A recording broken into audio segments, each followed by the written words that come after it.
अच्छा, अब जो है यहाँ पर हम प्रिंट एफ स्टेटमेंट का यूज करेंगे, जो हमने स्टेटमेंट यहाँ पर प्रिंट करानी है। ठीक है, यानी इस फॉर लूप के अगेंस्ट जब कंडीशन हमारी ट्रू होगी, तो इस केस में हमारे पास सबसे पहले हमारे पास बैक स्लैश एन हमारे पास आ जाएगा। ठीक है, बैक स्लैश एन। ठीक है, और यहाँ पर जो है हमारे पास %2d आ जाएगा। अब ये बेसिकली हम %d लगाते थे। %d is basically format specifier. %2d भी आपका क्या है, फॉर्मेट स्पेसिफायर। तो टू हमने दरमियान में इसलिए लगाया कि ये विड्थ को जो है स्पेसिफाई करता है, जो आपने यूज करनी होती है इंटीजर वैल्यू को रीड और प्रिंट कराने के लिए, क्योंकि %d इंटीजर वैल्यू को रीड और प्रिंट कराने के लिए यूज होता है। और टू हमने इसलिए लगाया कि ये विड्थ को स्पेसिफाई करते हैं, यानी विड्थ को विड्थ को वाजिया करता है कि कौन सी के विड्थ को वाजिया करता है कि जो आपने यूज करनी है इंटीजर वैल्यू को रीड और प्रिंट कराने के लिए। ठीक है, और यहाँ पर जो है %2t के बाद दरमियान में मल्टीप्लाई आया। मल्टीप्लाई क्यों आया? क्योंकि n की वैल्यू j से मल्टीप्लाई होगी तब ही उसकी आउटपुट दिखेगी। तो यहाँ पर भी हमारे पास कौन दूसरा फॉर्मेट स्पेसिफायर आएगा, %2d। ठीक है, क्योंकि दो फॉर्मेट स्पेसिफायर इसलिए है, ये n की वैल्यू होगी और ये j की वैल्यू होगी। ठीक है, और यहाँ पर 2 इसलिए लगाया कि ये विड्थ को स्पेसिफाई करता है, जो आपने यूज करनी है इंटीजर वैल्यू को रीड और प्रिंट कराने के लिए। ठीक है, और यहाँ पर इक्वल टू हमारे पास आया, इक्वल टू हमारे पास क्या आया, इक्वल टू हमारे पास आया परसेंट। ठीक है, 3d। ठीक है, %3d अब हमारे पास क्यों आया? ठीक है, %3d %d is basically format specifier. अब आपने यहाँ पर कहा कि यहाँ पर दो फॉर्मेट स्पेसिफायर यूज कर लिए थे, तीसरा क्यों किया? ये तो n और j को प्रिंट कराने के लिए था। जो n और j को मल्टीप्लाई कराने के लिए हमारे पास वैल्यू आएगी, उसको भी तो प्रिंट कराना है। और n और j को मल्टीप्लाई करने के लिए n और j को मल्टीप्लाई करके जो हमारे पास वैल्यू आएगी वो इंटीजर वैल्यू आएगी, और इंटीजर वैल्यू को रीड और प्रिंट कराने के लिए हम %d फॉर्मेट स्पेसिफायर का यूज करते हैं। इसीलिए जो n क्रॉस j की वैल्यू होगी वो इसलिए उसके लिए फॉर्मेट स्पेसिफायर यहाँ पर लिखा है, और 3 यहाँ पर इसलिए यूज किया, ये नंबर ऑफ बिट्स को स्पेसिफाई करेगा जो हमने यूज करनी है इंटीजर वैल्यू को रीड और प्रिंट कराने के लिए। ठीक है, और यहाँ पर जो है हमारे पास कोमा आ जाएगा कि पहली कौन सी वैल्यू है जिसको हमने प्रिंट रीड कराना है या प्रिंट कराना है। ठीक है, n वेरिएबल की वैल्यू है। दूसरी कौन सी वेरिएबल की वैल्यू है? वो j वेरिएबल की वैल्यू है जिसको हमने रीड और प्रिंट कराना है। ठीक है, ये दो आपस में मल्टीप्लाई होगी, इन दोनों का रिजल्ट भी तो आना है। वो रिजल्ट किसका होगा? वो रिजल्ट होगा हमारा n क्रॉस j का, यानी n मल्टीप्लाई j का वो हमारा रिजल्ट होगा। ठीक है, उसको भी तो आउटपुट कराना है। उसको आउटपुट कराने के लिए इसीलिए जो है हमने यहाँ पर ये वाला फॉर्मेट स्पेसिफायर लगाया था।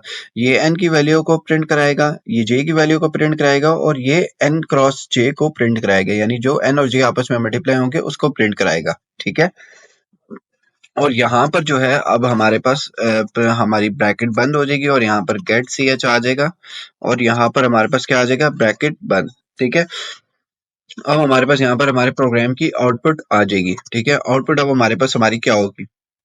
सबसे पहले जो है हमारे पास क्या होगा?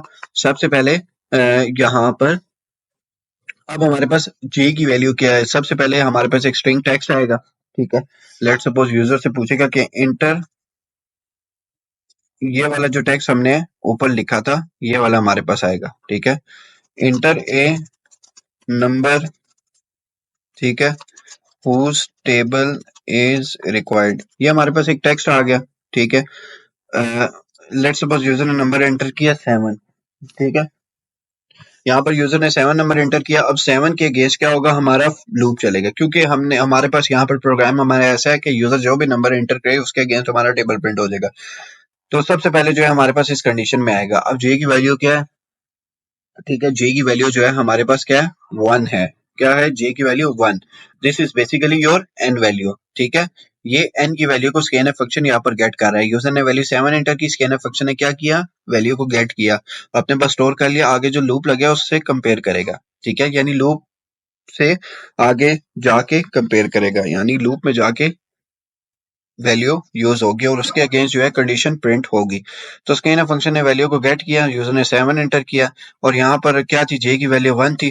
1 12 से छोटा है। ठीक है, कंडीशन सेटिस्फाई हुई, तो इस केस में आपका ये वाली स्टेटमेंट प्रिंट हो जाएगी। अब ये वाली स्टेटमेंट आपकी क्या है? पहले आपकी वैल्यू क्या है? पहले फॉर्मेट स्पेसिफायर किसी वैल्यू को यहाँ पर प्रिंट करा रहे हैं, एन की वैल्यू को, तो एन की वैल्यू यहाँ पर क्या है, 7। ठीक है, मल्टीप्लाई, और यहाँ पर आपकी दूसरा फॉर्मेट स्पेसिफायर किसी वैल्यू को प्रिंट करा रहा है, आपकी जे की वैल्यू को प्रिंट करा रहा है, तो 7 मल्टीप्लाई 1 आपका क्या होगा यहाँ पर 7 मल्टीप्लाई 1 7, यानी ये जो तीसरा फॉर्मेट स्पेसिफायर %cd ये n क्रॉस j की वैल्यू को प्रिंट करा रहा है, यानी n और j की वैल्यू को मल्टीप्लाई करके जो हमारे पास रिजल्ट आएगा वो इसको प्रिंट करा रहा है, ठीक है। और यहाँ पर जो है अब इसी तरह वो क्या, उसके बाद जो है अब n क्या थी, अब n की वैल्यू थी हमारे पास क्या है, अब यहाँ पर हमारे पास j की वैल्यू क्या है, j की वैल्यू जो है हमारे पास क्या थी, 1 थी, ठीक है। क्या थी, j की वैल्यू हमारे पास क्या थी, 1 थी, ठीक है। अब उसमें एक j में एक प्लस हुआ, 1 + 1 क्या होता है, 2, ठीक है। 2 लेस देन 12 बिल्कुल छोटा है, तो उसने यहाँ पर प्रिंट करा दिया। अब इसी तरह आपका टेबल किस तरह प्रिंट होगा, 7 मल्टीप्लाई 2 इज इक्वल टू क्या होता है, 7 मल्टीप्लाई 2 इज इक्वल टू 14, ठीक है। इसी तरह j की वैल्यू क्या थी, 2, ठीक है। और उसने क्या किया, उसने जाके जो है अपने आप को उसने जाके यहाँ पर इंक्रीमेंट किया, 2 + 1 क्या होता है, 3, 3 less than is equal to 12, condition satisfy, तो उस केस में ये प्रिंट करा देगा, ठीक है। यहाँ पर जो है सबसे पहले j की वैल्यू क्या, n की वैल्यू क्या थी, 7, j की वैल्यू हमारे पास क्या थी, 3, 7 मल्टीप्लाई 3 हमारे पास क्या आ जाएगा, 21। और यहाँ पर अब j की वैल्यू 3 है, 3 + 1 क्या होता है, 4, एक इंक्रीमेंट हुआ, 4 लेस देन 12, 12 से हमारे पास छोटा है 4, तो इसीलिए यहाँ पर अब क्या आ जाएगी, ये वाली कंडीशन जो है हमारी यहाँ पर प्रिंट हो जाएगी। तो 7 n की वैल्यू है, j की वैल्यू हमारे पास क्या है, j की वैल्यू हमारे पास है 4, ठीक है। 7 मल्टीप्लाई 4 इज इक्वल टू क्या होता है हमारे पास, 28 होता है, ठीक है। और यहाँ पर अब j की वैल्यू क्या थी हमारे पास, 4, ठीक है। 4 ने अपने अंदर एक प्लस किया, 4 + 1 क्या होता है हमारे पास, 5 होता है, ठीक है। j की वैल्यू 5 होगी, 5 12 से छोटा है, तो यहाँ पर वो गया, उसने प्रिंट करा दिया, कंडीशन सेटिस्फाई हुई और उसने यहाँ पर ये स्टेटमेंट प्रिंट करा दी। 7 मल्टीप्लाई 5 हमारे पास क्या होता है, 7 मल्टीप्लाई 5 इज इक्वल टू 35, ठीक है। और यहाँ पर जो है फिर उसके बाद जो है यहाँ पर अब j की वैल्यू क्या थी, 5, ठीक है। और यहाँ पर 5 में एक प्लस हुआ, 6 हो गया, 6 लेस देन 12 है, बिल्कुल है, तो उसने यहाँ पर क्या किया, कंडीशन सेटिस्फाई होने पर ये स्टेटमेंट प्रिंट करा दी, ठीक है। n की वैल्यू क्या है, 7, j की वैल्यू क्या है हमारे पास, 6, ठीक है। 7 मल्टीप्लाई 6 इज इक्वल टू हमारे पास क्या है, 42, ठीक है। और यहाँ पर अब क्या हुआ, j की वैल्यू क्या है, 6, जे ने अपने अंदर एक प्लस किया, ठीक है, 7 हो गया, 7 12 से छोटा है, बिल्कुल छोटा है, ठीक है। तो 7 मल्टीप्लाई 7, ठीक है, कंडीशन सेटिस्फाई होने पर उसने ये स्टेटमेंट यहाँ पर प्रिंट करा दी। तो 7 मल्टीप्लाई 7 हमारे पास क्या होता है, 7 मल्टीप्लाई 7 इज इक्वल टू 49, ठीक है। और यहाँ पर अब जे की वैल्यू क्या थी, जे की वैल्यू हमारे पास 7 थी, 7 ने अपने अंदर एक प्लस किया, वो क्या हुआ, 8, ठीक है। 8 12 से छोटा है, बिल्कुल कंडीशन सेटिस्फाई हुई, तो ये वैल्यू आपस में प्रिंट हो जाएगी। तो 7 मल्टीप्लाई 8, ठीक है, इज इक्वल टू हमारे पास क्या होता है, 56, ठीक है। इसी तरह आप जे की वैल्यू क्या है, 8, ठीक है। 8 में एक प्लस हुआ, 9, 9 12 से छोटा है, बिल्कुल छोटा है, कंडीशन सेटिस्फाई हुई, तो ये प्रिंट हो जाएगा, ठीक है। 7 मल्टीप्लाई 9 इज इक्वल टू, ठीक है, 63, ठीक है। और यहाँ पर अब जे की वैल्यू क्या थी, जे की वैल्यू हमारे पास 9 थी, 9 के अंदर एक हमारे पास प्लस हुआ, ठीक है। और 9 + 1 10 हो रहा है, 10 12 से छोटा है, बिल्कुल छोटा है, तो यहाँ पर n की वैल्यू क्या थी, 7, और j की वैल्यू हमारे पास क्या थी, इंक्रीमेंट होके 10, ठीक है। और यहाँ पर इज इक्वल टू 7 मल्टीप्लाई 10 हमारे पास क्या होता है, 70, ठीक है। और यहाँ पर जो है j की वैल्यू क्या है, 10 है, j में एक 10 में एक इंक्रीमेंट हुआ, 11 हुई, 11 12 से छोटा है, बिल्कुल छोटा है, तो n की वैल्यू क्या थी हमारे पास, 7 थी, ठीक है। 7 मल्टीप्लाई 11 इज इक्वल टू हमारे पास क्या होता है, 77, ठीक है।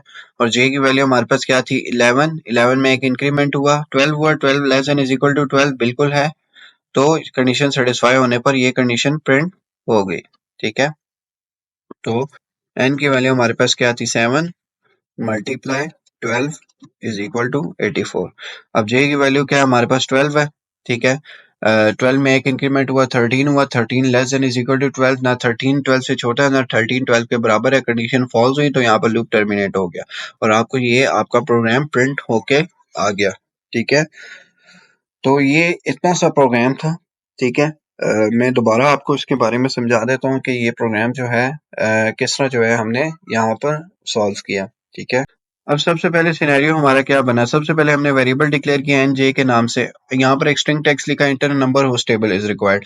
अब यूजर जो भी नंबर इंटर करेगा स्कैन एफ फंक्शन से हमने क्या किया, हमने एन की वैल्यू, हमने एन वेरिएबल की वैल्यू को गेट कर लिया। यानी जो भी यूजर नंबर एंटर करेगा, जिस जोन से नाम का टेबल प्रिंट कराना है, यानी अगर 5 एंटर करता है, 10 नंबर एंटर करता है, उसका टेबल प्रिंट कराना है, तो उसकी वैल्यू को हमने किधर स्टोर करा लिया, एन वेरिएबल के अंदर। और यहाँ पर हमारा फॉर लूप लगा, जे के अगेंस्ट लगा, जे वेरिएबल के। तो जे की वैल्यू क्या थी, 1 थी। ठीक है, और J less than is equal to 12, यानी 12 तक टेबल प्रिंट हो, जे प्लस प्लस जे के अंदर एक वैल्यू प्लस हो। तो यहाँ पर हमने कंडीशन लिखी। कंडीशन हमारी बेसिकली क्या थी, बैक स्लैश एन लिखा कि जो भी कंटेंट हो नेक्स्ट लाइन में हमारा स्टार्ट हो। जिस तरह यहाँ पर सीक्वेंस में हमें ये दिख रहा है, टेबल नेक्स्ट लाइन में दिख रहा है। और परसेंट डी इसलिए यूज किया, फॉर्मेट स्पेसिफायर है। और ये वाला %2 हमने इसलिए यूज किया, 2 का मतलब है कि विड्थ को जो है स्पेसिफाई कर रहा है, जो आपने इंटीजर वैल्यू को रीड और प्रिंट कराने के लिए यूज करनी है। %3 का भी यही काम है, विड्थ को स्पेसिफाई कर रहा है, जो हमने इंटीजर वैल्यू को रीड और प्रिंट कराने के लिए यूज करनी है। ठीक है, और यहाँ पर हमने ये परसेंट, यहाँ पर फॉर्मेट स्पेसिफायर %d इसलिए यूज किया क्योंकि यहाँ पर n वेरिएबल की वैल्यू को गेट कर रहे हैं। ठीक है, और यहाँ पर %2d इसलिए यूज किया क्योंकि यहाँ पर j वेरिएबल की वैल्यू को गेट कर रहे हैं, क्योंकि यहाँ पर n और j की वैल्यू को मल्टीप्लाई करेंगे, उन्हीं के रिजल्ट से मल्टीप्लाई होकर हमारे पास कोई ना कोई आउटपुट आएगी, यानी आंसर आएगा। तो यहाँ पर %3d हमने इसलिए यूज किया, जो n क्रॉस j वैल्यू को मल्टीप्लाई होके हमारे पास रिजल्ट आएगा, उसको हम इस वैल्यू के थ्रू, यानी इस फॉर्मेट स्पेसिफायर के थ्रू प्रिंट कराएंगे। 3 फॉर्मेट स्पेसिफायर इसलिए यूज किए, ये n की वैल्यू को प्रिंट कराने के लिए, ये j की वैल्यू को प्रिंट कराने के लिए फॉर्मेट स्पेसिफायर यूज किया, और ये n क्रॉस j की वैल्यू को प्रिंट कराने के लिए हमने ये फॉर्मेट स्पेसिफायर यूज किया। इसलिए यहाँ पर 3 फॉर्मेट स्पेसिफायर यूज किए। और n की वैल्यू को यहाँ पर हमने प्रिंट कराना था, हमने यहाँ पर यूज किया। j की वैल्यू को प्रिंट कराना था, हमने यहाँ पर यूज किया। और जो n क्रॉस j को मल्टीप्लाई करके जो हमारे पास फॉर्मेट स्पेसिफायर के थ्रू हमने वैल्यू प्रिंट करानी थी, उसकी वैल्यू को हमने यहाँ पर लिख दिया। यानी n क्रॉस j वेरिएबल को मल्टीप्लाई करके जो हमारे पास आउटपुट आएगी, उसको भी तो हमने प्रिंट कराना है, इसलिए हमने इसको भी प्रिंट एफ के अंदर रख दिया। और यहाँ पर गेट ch ब्रैकेट बंद। इसी तरह जो है आपका लूप एग्जीक्यूट हुआ। मैं दोबारा बता देता हूँ आपको, j की वैल्यू हमारे पास क्या थी, 1 थी। ठीक है, 1 12 से छोटा है, बिल्कुल कंडीशन सेटिस्फाई हुई, वो इधर आया। ठीक है, एन की वैल्यू क्या थी, एन की वैल्यू ये वाला जो हमारा फॉर्मेट स्पेसिफायर है, किसकी वैल्यू को प्रिंट करा रहा था, एन की वैल्यू को प्रिंट करा रहा था। एन की वैल्यू यूजर ने 7 एंटर की थी, तो यहाँ पर 7 आया। ठीक है, मल्टीप्लाई का साइन दरमियान में आया, और यहाँ पर ये फॉर्मेट स्पेसिफायर किसकी वैल्यू को यूज कर रहा था प्रिंट कराने के लिए, जे की वैल्यू को। तो जे की वैल्यू हमारी क्या थी, ठीक है, जे की वैल्यू जो है हमारी 1 थी, क्योंकि इनिशियलाइजेशन के टाइम 1 हमने इनिशियलाइज की थी वैल्यू। तो जे की वैल्यू 1 थी, 1 एज इट इज आ गया, और इज इक्वल टू एन और जे को जो मल्टीप्लाई करके वैल्यू आएगी, यानी ये वेरिएबल आपस में मल्टीप्लाई करके जो वैल्यू आएगी, ये फॉर्मेट स्पेसिफायर %3d प्रिंट कराने के लिए हमारे पास यहाँ पर यूज होगा। 7 मल्टीप्लाई 1 7 होता है। तो ये स्टेटमेंट आपकी यहाँ पर एंड हो गई। ठीक है, इसी तरह हमारे पास जे की वैल्यू क्या थी, 1 थी। ठीक है, उसने फिर उसके बाद इस कंडीशन पे जाएगा, जे में 1 प्लस हुआ, 1 प्लस 1 2 होता है। तो J less than is equal to 12, यानी 2 12 से छोटा है, बिल्कुल 2 12 से छोटा है हमारे पास। ठीक है, और यहाँ पर कंडीशन सेटिस्फाई हुई। तो ये पहला फॉर्मेट स्पेसिफायर एन की वैल्यू को प्रिंट करने के लिए यूज होता है, एन की वैल्यू क्या थी, वो 7। और दूसरा फॉर्मेट स्पेसिफायर जे की वैल्यू को प्रिंट कराने के लिए यूज होता है, जे की वैल्यू क्या थी, 2। जो आपस में एन और जे आपस में मल्टीप्लाई हुए, उनका रिजल्ट कराने, आउटपुट कराने के लिए, यानी प्रिंट कराने के लिए फॉर्मेट स्पेसिफायर यूज होता है %3d। तो यहाँ पर 7 मल्टीप्लाई 2 क्या होता है, 14। ठीक है, तो ये as it is so on चलता रहेगा आपका। तो उम्मीद है आपको इसका ये कॉन्सेप्ट समझ आया होगा।